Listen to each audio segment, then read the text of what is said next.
All right, good morning. Today we're gonna show you how to properly test your soils in a pasture situation.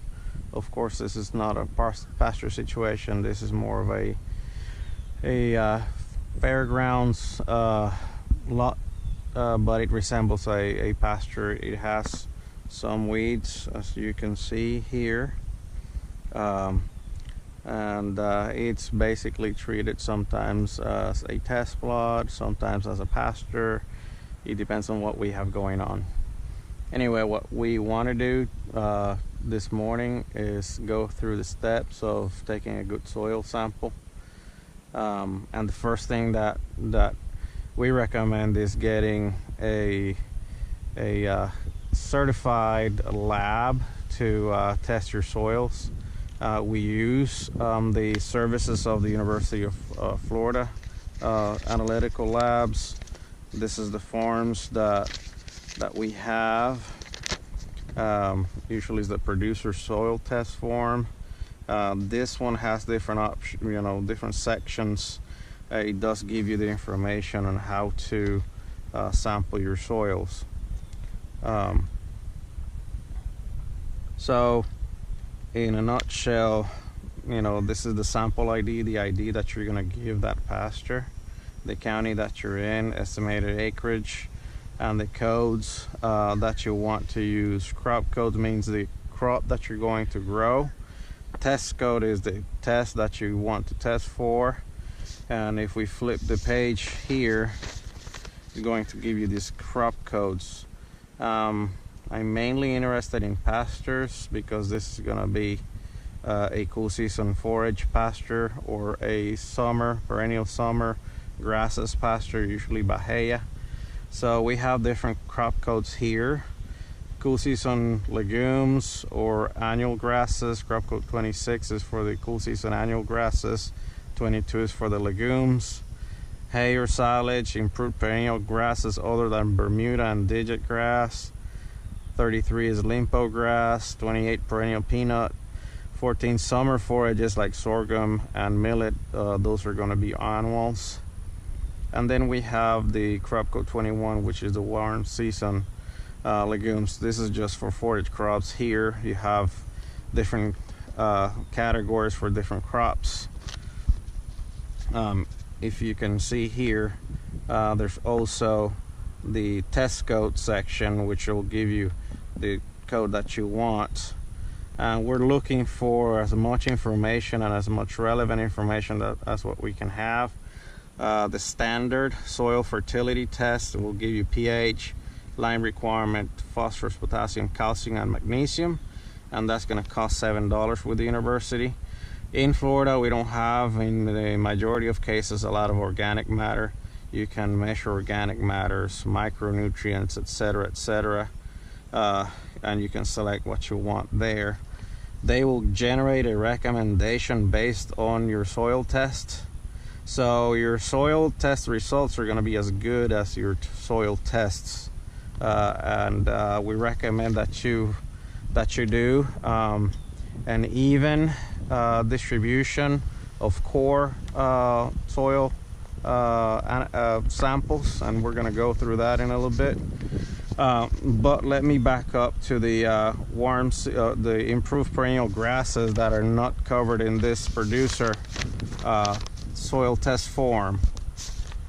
They have developed a bahia grass pastures form just for bahia grass, because bahia grass behaves differently than the other grasses. Okay, so the same information here. The only difference is going to be the nitrogen option. So the higher utilization that you're going to give a specific location, like an overstock situation or a management intensive grazing situation, or even a hay situation where you're harvesting in a different mode than what what the average pastures utilized, then you're going to have different options: low, medium, or high nitrogen, or hay. Anyway, so an average in Florida is going to be one animal unit, which equals 1,000 pounds for 2 acres. That's the average stocking rate that you want. Depending on the situation, again, you're going to select the nitrogen option that you want. This will generate your analysis results are going to give you a clear picture of what you have to do to manage properly your site.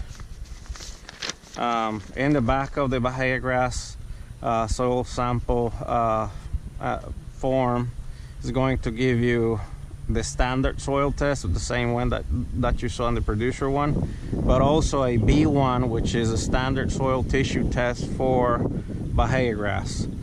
And for that one is a lot more expensive. It's $15, but it requires a grab sample of the forage that you want. Okay, so it'll analyze the blades, and it'll also analyze your cores, okay, your soil, and that'll combine these two samples that you're going to submit.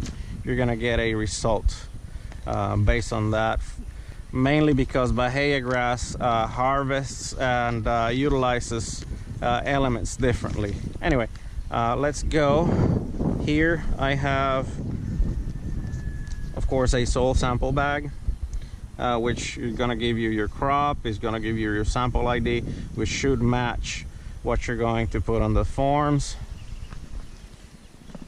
And I have 2 different soil probes here. There's many kinds.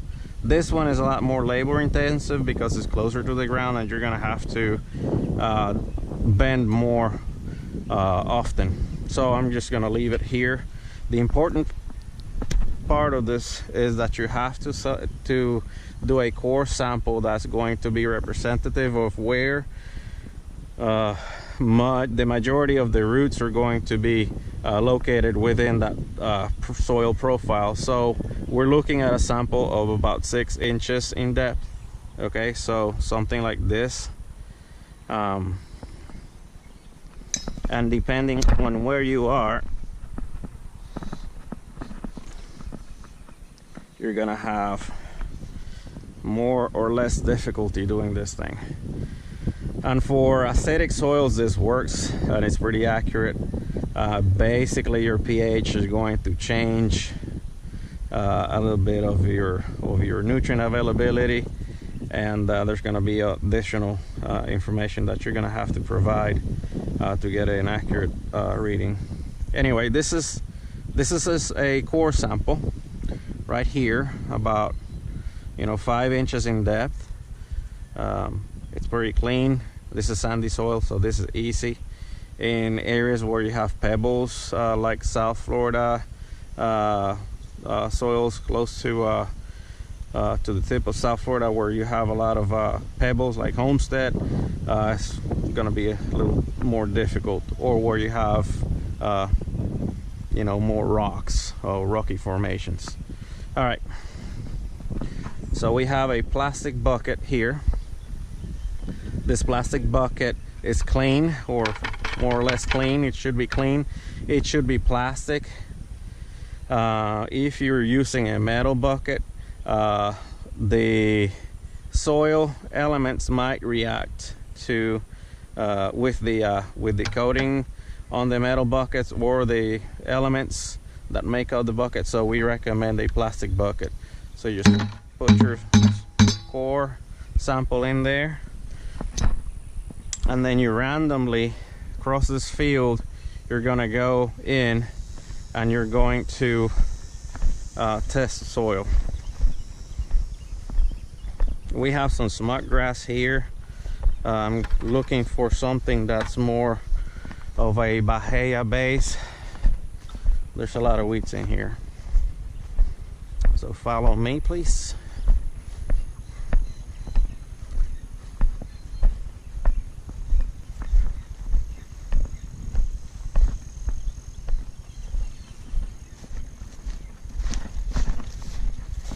Okay, this is more of a Bahia stand, similar to what you're gonna find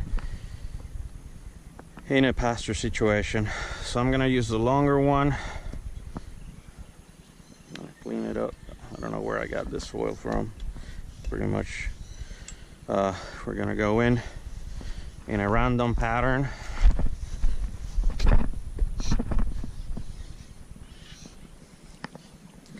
And you have a core sample here.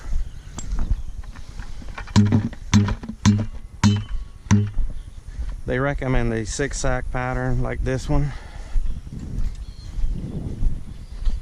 Walk 20 paces or so, and then take another one.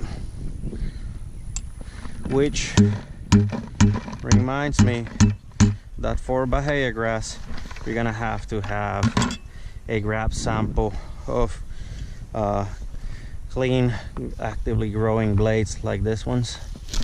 So I'm gonna put these,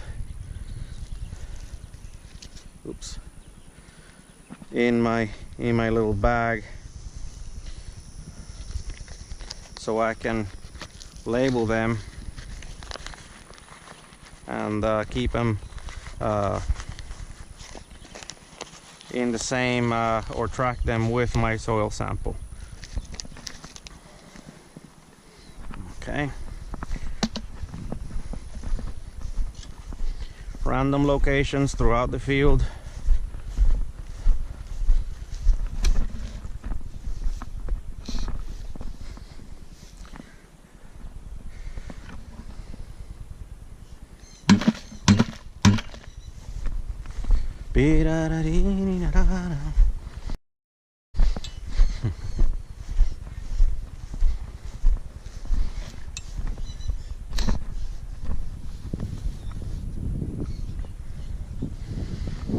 So if there's any vegetative material like this one, or pebbles, foreign objects that are not soil, you can remove them in your core. Take another grab sample.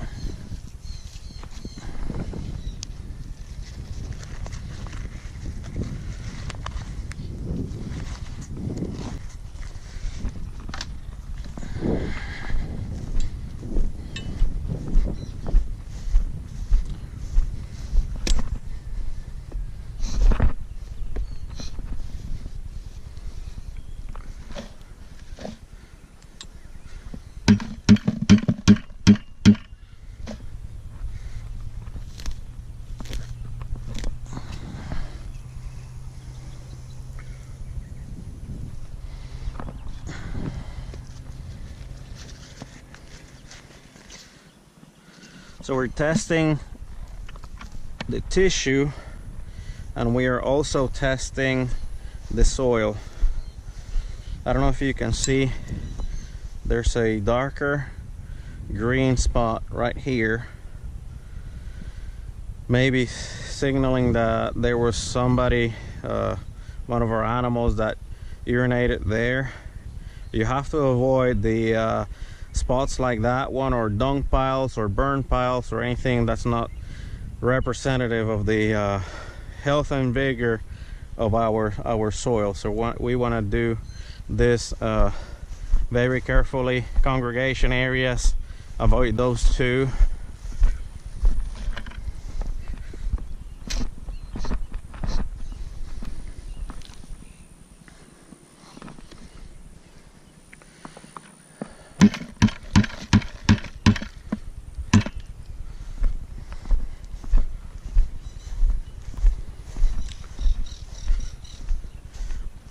There's a dung pile right there. So what happens if we don't test our soils? Well, I don't know if you heard of a hurricane that happened last year, Hurricane Irma. What happens when you have a lot of rain, a lot of moisture, or you're just utilizing the same place over and over again. You're mining with rain. What happens is that you're once it rains, it pushes all those elements that the plants are going to use for fertilizer down deeper and deeper and deeper in the soil profile until the roots are not going to be able to utilize them. Okay, so that's called leaching. And in Florida it's easy just because our soils are sandy. Okay, so what we try to do is that we try to replenish those nutrients in a consistent manner with the other elements like rain and bacterial activity. Those things can promote or cause our nutrients to be utilized by bacteria, consumed by bacteria. In the case of nitrogen, it gets evaporated or into the atmosphere again, so it's not going to be able to be utilized by our soil, by our plants. So we want to avoid that from happening as much as possible, but at the same time we cannot control nature. So the best thing is to fertilize according to what our soils need. If we over fertilize, those nutrients are going to be pushed into the water that's flowing underneath Florida, which is the Floridan aquifer. Eventually that nutrient is going to get lost and is going to be a potential source of contamination for somebody else later down the line. We don't want that either. So that's why we wanna sample, and we want to correct deficiencies as responsibly as we can.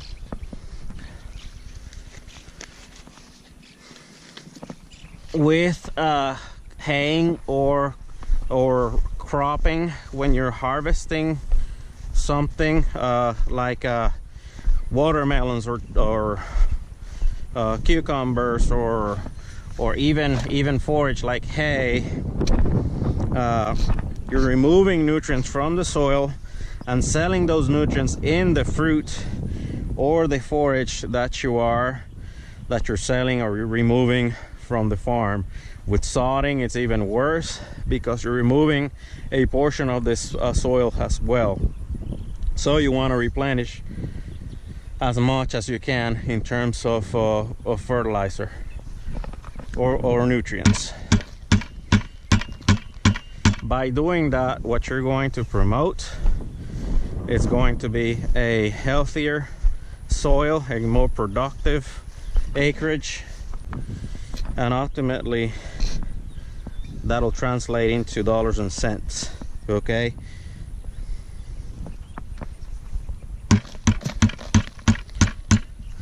so we have our representative soil cores in here in our bucket, our tissue samples in our little sack. You can write your information here before you put forage in it. This is going to be mailed with another bag of these full of soil, and this is what you're looking at. Removing all the tissue, those are roots, bolts and things that shouldn't be there. Okay, once you get from a good soil sample, can be done when you sample, in an acre. You can do 10 or 20 different random cores, mix them up together. This is full of organic material like roots and stuff. That core is not good enough. Same with this one. See how much root it's got.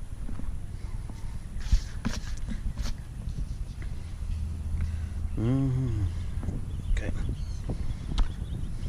So from this thing,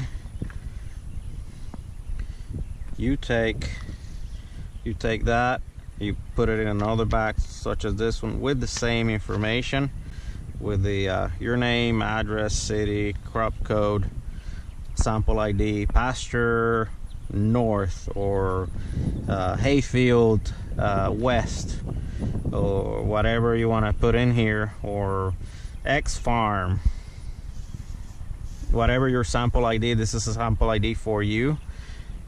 You submit this to the university lab with a payment in hand, well, or in the package, check or cash, with that information that you filled in the form that we discussed earlier.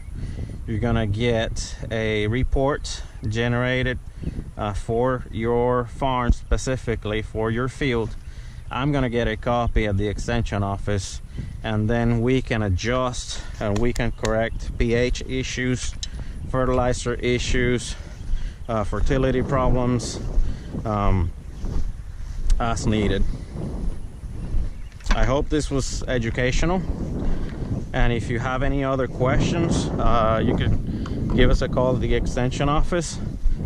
We're here to help you troubleshoot some of these basic pasture management issues, production issues, plant ID, insect ID. ID is short for identification. So give us a call. Have a good one.